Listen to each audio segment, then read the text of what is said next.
슈퍼 이모님께서 금손이라고 들었는데 굳이 비싼 돈 내고 헤어스를 모셔야 될까라는 추천 시술이에요. 하나는 꼭 추천하고 싶은 게 뭐냐면 스튜디오가 비싸야 할까에 대한 저의 생각을 얘기해 보려고 해요. 결론부터 말하자면 웨딩 촬영에서 중요한 거는 안녕하세요, 이나래입니다. 오랜만에 영상이죠? 제가 시험도 하나 보고 웨딩 촬영도 하느라고 거의 2달 만에 영상을 촬영하는 것 같습니다. 오늘 영상의 주제는요, 결혼을 준비하시는 분들이라면 한 번쯤 고민할 만한 웨딩 촬영입니다. 네, 그 중에서도 스튜디오 촬영을 어떻게 하면 좀 잘 찍을 수 있는지에 대한 이야기를 해보려고 하고요. 제가 결혼과 결혼 준비, 사진의 진심이기 때문에 예비 신랑, 신부님들께 도움될 이야기들을 많이 해드릴 수 있을 것 같아요. 그래서 간단하게 오늘 영상을 좀 브리핑해보자면 토탈이 나은지 비토탈이 나은지, 염색은 어떻게 해야 되는지, 꽃은 추가해야 되는지, 그리고 꼭 그 밖에 가져가야 될 준비물이나 알아야 될 것들은 어떤 건지 등등을 좀 상세하게 다뤄보려고 합니다. 그러면 시작해 볼게요. 첫 번째로 가장 먼저 스튜디오부터 정해야 하잖아요. 스튜디오는 크게 두 가지로 구분이 됩니다. 하나는 토탈 스튜디오고요. 또 다른 거는 비토탈입니다. 토탈 스튜디오는 한마디로 그 스튜디오 내에 드레스 등 촬영에 필요한 것들이 구비되어 있는 걸 말하고요.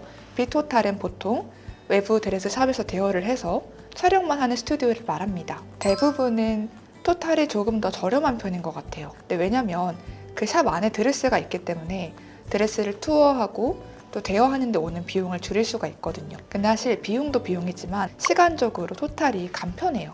왜냐면은 비토탈을 하는 경우는 청담의 드레스 샵을 예약을 해서 투어를 해보고 촬영 가봉을 하고 또 그걸 가져가서 스튜디오까지 가야 되는 건데, 토탈 스튜디오 같은 경우는 그 드레스 샵 안에 이미 드레스가 있기 때문에 시간적으로 좀 여유가 없으신 분들께 저는 추천을 드립니다.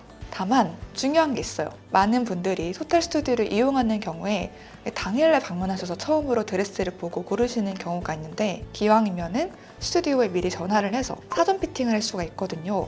이걸 꼭 해보시기를 권해드리고 싶어요. 그 이유는 신부가 드레스를 알고 있어야지 어떤 머리를 할지, 어떤 부케를 들지, 어떤 플라워 디렉팅을 추가할지를 알 수가 있는 거예요. 예를 한번 들어볼게요. 저 같은 경우는 이제 유색 드레스로 연그린 드레스를 입었는데요. 이 드레스의 경우는 굉장히 여리여리하고 좀 요정 같은 느낌을 주는 드레스이기 때문에 마찬가지로 소녀스러운 헤어가 어울려요. 그래서 너무 스트레이트로 컷을 낸다거나 아니면 뭐 단발을 낸다거나 하는 그런 것들보다 하나로 닦는 게 되게 예쁘다고 생각을 했고, 그 색감과 소재를 알고 있기 때문에 헤어 변형 선생님께 시안을 만들어 드리고 소통하는 데 편했거든요. 또 마찬가지로 저 같은 경우는 플라워 디렉팅 추가를 했는데, 이때도 그 플라워 디렉팅을 하시는 그 업체 대표님과 드레스 사진으로 소통을 해야 돼요. 근데 왜냐면 드레스 컬러와 소재에 따라서 어울리는 플로어가 너무 다르기 때문에 그래요. 그렇기 때문에 내가 파워 J다 혹은 사진에 진심이다 하시는 분들은 토탈을 하시더라도 미리 연락해서 기왕이면 피팅을 해보시고 내가 그날 뭘 입을지를 정해보시길 추천을 드려요. 두 번째는 바로 염색에 대한 얘기입니다. 사실 웨딩 카페를 보나 후기를 보나 많은 분들이 다크 브라운 혹은 초코 브라운 정도로 좀 톤을 밝게 가져가시는 경우가 많아요. 근데 저는 여러분들이 지금 보시는 대로 흑발 그대로 촬영을 하러 갔거든요. 이유는 여러 가지가 있는데, 무엇보다 저는 좀 100년 후에 봐도 촌스럽지 않은 클래식함을 추구했기 때문에 갈색보다는 흑발이 낫지 않을까 싶어서 흑발로 갔는데, 사실 이게 되게 드문 케이스고 모험이기도 해요. 정말 많은 분들의 스테디셀러는 초코 브라운이거든요. 그래서 제가 여러 사진을 보고 결과물도 보고 느낀 결론을 얘기해 보자면요, 흑발도 충분히 헤어 질감이 예쁘게 나올 수 있습니다.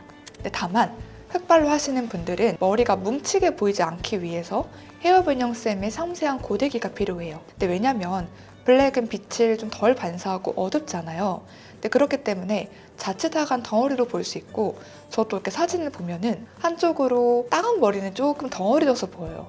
근데 로우번을 한다거나 반묶음을 하는 식으로 결을 살려주는 느낌으로 하면 특유의 고급스러움과 클래식은 가져가면서도 헤어 결이 잘 보이거든요. 그리고 한 가지, 블랙 드레스 입을 때는 확실히 블랙 헤어가 통일감 있고 예쁩니다. 머리는 갈색인데 드레스가 딱 블랙으로 어두우면 뭔가 이질감이 들고 머리와 드레스가 따로 노는 느낌이 있거든요. 근데 그렇기 때문에 저는 블랙 헤어 추천을 합니다. 다만 헤어 변형쌤을 좀 필수로 부르셔야 한다는 것도 함께 말씀을 드리고 싶고요. 작은 팁을 드리자면 답답해 보이지 않는 게 블랙 헤어의 핵심이기 때문에 이렇게 머리를 한쪽 귀로 넘기시는 걸 추천드려요. 두 머리 다 이렇게 넘길 필요까지는 없겠지만 적어도 한쪽은 넘겨서 그 블랙이 이렇게 드리워진 느낌의 답답함을 없애는 게 중요하고, 이렇게 헤어핀을 하는 식으로도 한번 끊어주는 느낌을 줄 수 있기 때문에 블랙으로도 충분히 결이 살린 예쁜 웨딩 촬영이 가능하다는 말씀을 드리고 싶었습니다. 세 번째는 바로 플라워 디렉팅이에요. 사실 제가 방문한 스튜디오 같은 경우는 이미 조화로 플라워 디렉팅이 있긴 했어요. 그래서 이제 후기들을 보면 다른 신부님들은 생화 플라워 디렉팅 따로 추가하지 않고 스튜디오 내에 있는 것들을 이용을 하셨는데, 사실 저는 이것도 추천을 하는 입장입니다. 특히 인물 중심 스튜디오 같은 경우는 배경이 깔끔해요. 막 화려한 배경이 있는 게 아니라 약간의 그리너리, 그리고 화이트 배경과 자연광을 위주로 찍기 때문에 그 플라워가 있는 거랑 없는 게 되게 느낌이 달라진단 말이에요. 그런데 샵에 있는 조화도 괜찮긴 하지만 기본적으로 컬러감이 강하지 않는 경우가 많아요. 제가 방문한 곳은 화이트와 초록이 이렇게 같이 있는 그리너리한 색감이었고, 제가 좀 연출하고 싶은 화사하고 몽환적인 느낌을 낼 수 있는 플라워 디렉팅은 아니었어요. 이건 저의 생각인데, 기본적으로 신부가 입는 드레스 색깔이 보통 화이트랑 아이보리 톤이잖아요. 그런데 플라워 디렉팅까지 완전히 화이트면 뭐랄까 좀 깔끔한 느낌은 있는데 이 신부가 약간 묻히는 느낌이 들기도 하더라고요. 왜냐면 드레스도 화이트, 꽃도 화이트, 배경도 화이트니까 뭔가 색감으로 포인트 줄 만한 게 부족한데, 그래서 저 같은 경우는 핑크와 코랄과 이런 화이트 색감이 조화롭게 이룬 이렇게 사진 속 플라워 디렉팅을 추가를 했고, 가격은 대형 센터피스 하나, 중형 2개에서 40만 원에 이었습니다. 그리고 헤어 변형용 꽃을 추가해서 총 43만 원을 지불했던 기억이 나요. 뭐 비싸다면 비쌀 수도 있겠는데 저는 정말 만족스러운 웨딩 사진 나왔고, 제가 방문한 스튜디오에서 거의 저만 플라워 디렉팅을 추가해서 후기를 보면 사진이 좀 다르거든요. 그래서 저는 토탈의 경우는 정말 플라워 디렉팅을 추가함으로써 한 끗 차이를 만들 수 있기 때문에 추천을 드립니다. 요약하자면 인물 중심이다, 내가 사진에 욕심이 있다, 공장형의 느낌을 줄 수 있는 사진이다 싶은 분들께 생화 플라워 디렉팅 추천을 드립니다. 네 번째는 헤어 변형인데요. 결론부터 말씀드리면 무조건 추천입니다. 사실 아까 제가 말한 플라워 디렉팅은 좀 사진을 더 커스터마이징 하고 싶은 분들께 추천을 드려요. 뭐 안 해도 큰 무리가 있냐 하면 그런 건 아니거든요. 하지만 헤어 변형은 하시는 편이 내가 드레스마다 다른 헤어를 연출함으로써 이거 다른 컨셉이에요, 다른 컷이에요라고 보여주기 좋습니다. 근데 이때 많이 나오는 질문이, 저희는 그 촬영에 도와주시는 헬퍼 이모님께서 금손이라고 들었는데 굳이 비싼 돈 내고 헤어스를 모셔야 될까요? 라는 질문이 나오는 경우도 있어요. 그런데 일단 웨딩 촬영에서 중요한 거는 잔머리 연출이거든요. 아무래도 그런 거는 헤어쌤들이 잘 해주시고요. 그리고 헤어쌤들이 머리만 봐주시는 게 아니라 컷컷마다 잔머리 정돈해주시고 이렇게 섬세하게 한올 연출해 주신단 말이에요. 이런 것들도 헤어쌤이 계시면은 더 원활하게 이루어질 수가 있습니다. 그리고 사실 이모님들이 바쁘세요. 우리 말고, 신부 말고 신랑도 있잖아요.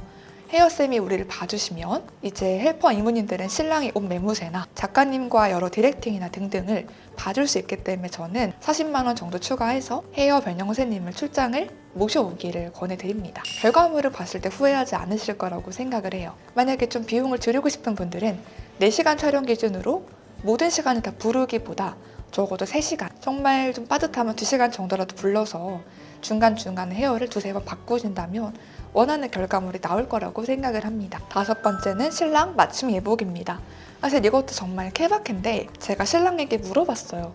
맞춤 예복이랑 대여해본 예복이랑 차이가 있냐고 물어봤는데, 신랑 같은 경우는 확실히 맞춤이 이쁘고 핏도 잘 나온다고 만족을 하더라고요. 저 같은 경우는 좀 클래식한 걸 좋아해서 신랑 예복을 맞출 때 베스트까지 맞췄고 금액은 총 220만 원이 넘었던 걸로 기억을 합니다. 부가세 포함한 금액이었어요. 그때는 조금 비쌀 수도 있다고 생각을 했지만 그 사진을 놓고 보면 아무래도 대여한 거는 신랑의 핏에 딱 맞지 않기 때문에 조금 작다거나 좀 크다거나 하는 식으로 핏이 좀 아쉬운 면이 분명히 있어요. 그래서 저는 어차피 본식 때도 좀 예쁘게 입고 들어갈 생각이면은 미리 맞춰서 촬영하는 날에도 맞춤 예복을 하나쯤은 입는 걸 추천을 드립니다. 그리고 맞춤 예복을 하면 그 예복샵에서 2벌 정도로 무료로 촬영 예복을 대여해 주거든요. 근데 확실히 저희 경험상 그 예복샵에서 대여해 주는 촬영 예복이 스튜디오 내에 구비되어 있는 예복보다 낫더라고요. 그렇기 때문에 예복을 저는 맞출 걸 추천드리고 싶은데, 만약에 너무 빠듯하신 분들은 기성복이라도 하나쯤은 좀 구매해 가시는 걸 추천을 드립니다. 6번째는 추천 시술이에요. 저 같은 경우는 좀 안전적인 문제 때문에 시술이나 이런 것들을 추천을 하지 않는 입장이에요. 왜냐하면 저에게 잘 됐다고 모든 사람에게 좋을 수 없다는 걸 인지를 하고 있기 때문인데, 하나는 꼭 추천하고 싶은 게 뭐냐면 입꼬리 보톡스입니다. 제가 지금 이렇게 웃을 때 이렇게 입꼬리가 잘 올라가잖아요. 근데 이게 원래부터 그랬던 건 아니고 실제로 작년에 촬영한 걸 보면은 이렇게 내려가는 힘이 강해서 웃을 때 약간 이렇게 입꼬리가 떨어지는데 저는 그게 이쁘지 않더라고요. 제가 웨딩 촬영을 해보니까 이목구비가 커야 한다라기보다는 웃는 모습이 환하고 자연스러우면 되게 예쁘게 나온다고 생각을 해서 저는 입꼬리 보톡스만큼은 추천을 하고 싶어요. 근데 이때 중요한 거는 그냥 공장형 병원에 가면 되는 건 아니고 피부과 혹은 성형외과 전문의에게 상담을 받아보시고 결정할 걸 추천을 드립니다. 어떤 분들께는 어울리지 않을 수도 있잖아요. 그리고 꼭 같은 전문이라도 미감이 좋으신 분들께 받으면 내 얼굴에서 어떻게 변화를 줘야지 예쁜지가 감이 올 거라고 생각을 합니다. 7번째는 스튜디오가 비싸야 할까에 대한 저의 생각을 얘기해 보려고 해요. 결론부터 말하자면 비싸서 나쁠 건 없지만 비싸다고 잘 나오는 건 아니라는 겁니다. 제 생각에 솔직히 말하면 스튜디오 자체가 비싼 것보다 신랑 신부가 얼마나 자기 관리를 잘했는가, 미감이 있는가가 더 중요한 것 같아요. 그래서 기본적으로 저는 다이어트를 웬만하면 하식을 추천을 드리고 싶고요. 물론 보정본이 나오겠지만 그래도 다이어트를 하고 가면 자신감도 붙고 이제 원본을 받았을 때 기분도 좋고, 기본적으로 보정본의 재료가 좋기 때문에 보정본도 잘 나온다고 저는 생각을 하거든요. 그리고 두 번째로는 미감이 좀 중요하다고 생각을 하는데요. 아무리 토탈이라 하더라도 저처럼 이제 시안을 만들어가는 경우, 그리고 플라워 드레팅을 추가하는 경우면 신부가 내가 어떤 꽃을 쓰고 어떤 머리를 할지 결정할 때가 많아요. 근데 그렇기 때문에 평소에 인스타에서 웨딩 계정 같은 거 많이 팔로우를 하면서 이렇게 생기면 좀 동글동글한 얼굴은 이런 분위기가 어울리는구나, 내 체형은 웨이브, 스트레이트, 내추럴 중에서 이런 체형이니까 나는 이런 드레스가 이쁘겠구나, 그리고 나는 똑같은 화이트라도 좀 아이보리가 어울리는구나, 화이트가 어울리는구나, 이런 식으로 이해가 있으면은 훨씬 더 좋은 컨디션의 사진이 나온다고 저는 생각을 합니다. 그래서 사실은 내가 정말 로망이 있는 스튜디오가 있다면 저는 무이가 좋아요, 소르아가 좋아요, 이런 식으로 말할 수도 있겠지만 저 같은 경우는 스튜디오 브랜드 자체에 로망이 있진 않았고 포트폴리오가 이쁘면 그걸로 충분했거든요. 네, 그래서 저는 스드메 다 합쳐서 300만 원이 안 되는 금액으로 이제 지불을 했는데 아직까지는 굉장히 만족스럽습니다. 네, 그렇기 때문에 우리 스튜디오는 좀 가성비인데 사진이 안 나오진 않을까라는 걱정은 안 하셔도 된다고 말씀드리고 싶어요. 다만 스튜디오가 토탈이고 조금 가성비 쪽일 경우에 아무래도 비슷한 구도,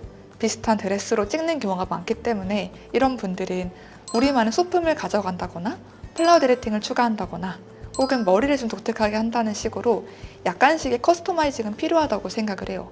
그게 없으면 같은 스튜디오가 모든 사진이 비슷하게 나오는 경우가 생겨버리더라고요.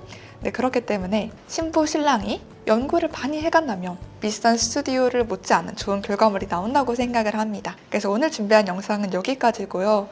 사실은 웨딩에 대해서 얘기하려면 정말 몇 시간도 얘기할 만큼 할 말이 많지만 영상 분량상 오늘 스튜디오 촬영편은 여기서 마무리하도록 하겠습니다. 웨딩 사진과 또 결혼 준비 등등에 대해서 궁금한 게 있으시다면 댓글로 남겨주시면 제가 이제 댓글 확인한 후에 또 영상으로 만들어 보도록 할게요. 그럼 모두 결혼 준비 행복하게 하시고 예쁜 사진 남기셔서 나중에 힘들 때마다 보시면서 힐링 되시기를 진심으로 바랍니다. 오늘 영상도 봐주셔서 진심으로 감사드려요. 또 다음 영상으로 찾아오도록 하겠습니다. 영상이 도움되었다면 좋아요와 구독 눌러주시면 제게 많은 도움이 됩니다. 또 다음 영상으로 만나요. 안녕.